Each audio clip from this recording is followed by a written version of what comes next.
ఈ బాధ్యత గల పదవుల్లో ఉన్నవాళ్ళు అంటే మంత్రులు, ఎమ్మెల్యేలు, ఇటువంటి వాళ్ళందరూ చాలా జాగ్రత్తగా కామెంట్ చేయాలి. ఇప్పుడు నిన్న కొండా సురేఖ గారు చేసిన స్టేట్మెంట్ పర్టికులర్గా ఆవిడ చాలా రెస్పాన్సిబుల్ పొజిషన్, మినిస్టర్గా ఉన్నారు ఆవిడ. ఆవిడకి ఏం తెలుసో ఏం తెలీదో మనకు తెలియదు. ఒకవేళ తెలిస్తే కూడా ఇప్పుడు గైడ్ లైన్స్ ప్రకారం వీళ్ళు ఎవరి పేర్లు అయితే ఆవిడ ఎత్తారో వాళ్ళు విక్టిమ్స్ అవుతారు. విక్టిమ్స్ పేర్లు చెప్పకూడదు అని గైడ్ లైన్స్ ఉన్నాయి. అట్లీస్ట్ గైడ్ లైన్స్ అయినా ఫాలో, మినిస్టర్లే గైడ్ లైన్స్ ఫాలో అవ్వకపోతే ఇంకెవరు ఫాలో అవుతారు? మేము మాలాంటి వాళ్ళు మన మీటింగ్ పెట్టి ఛానల్స్ అంతా అటు బొమ్మలు వేస్తున్నారు, వేయకూడదు, పేర్లు చెప్పకూడదు అని మేము చెప్పాము. మరి మంత్రులే తప్పులు చేస్తుంటే ఈ చిన్న చిన్న వాళ్ళు యూట్యూబర్స్ ఏం చేస్తారు పాపం. సో ముందు గైడ్ లైన్స్ తెలుసుకోవాల్సిన అవసరం మంత్రులకి, ఎమ్మెల్యేలకి. వీలైతే క్లాసులు పెట్టి ప్రభుత్వాలు వాళ్ళందరికీ ఏం చెప్పాలి, ఏం చెప్పకూడదని ఆలోచించాలి.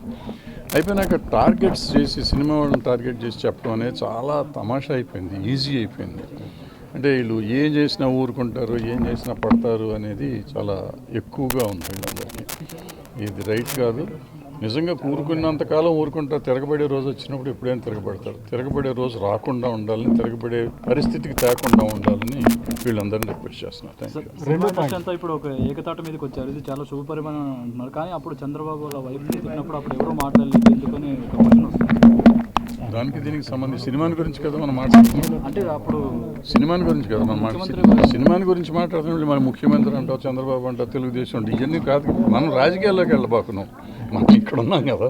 ఇప్పుడు మనం సినిమా ఇండస్ట్రీ గురించి మాట్లాడతాం. సినిమా ఇండస్ట్రీలో ఓ హీరోయిన్, ఒక హీరోల గురించి మాట్లాడుతున్నారు కాబట్టి మాట్లాడాం. అది మాట్లాడినప్పుడు అది వేరేగా మాట్లాడతాం. అప్పుడు మాట్లాడాం.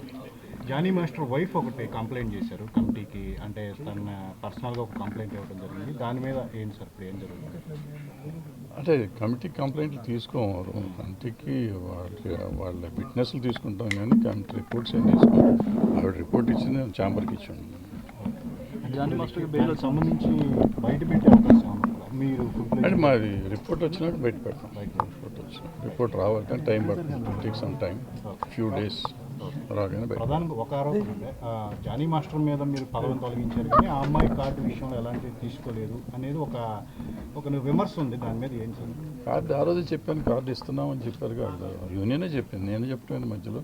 యూనియన్ అంతకు ముందే వచ్చి కార్డు ఇచ్చేస్తున్నామని చెప్పింది. కార్డు కూడా రెడీ అయిపోయి ఉంది, ఇస్తారు.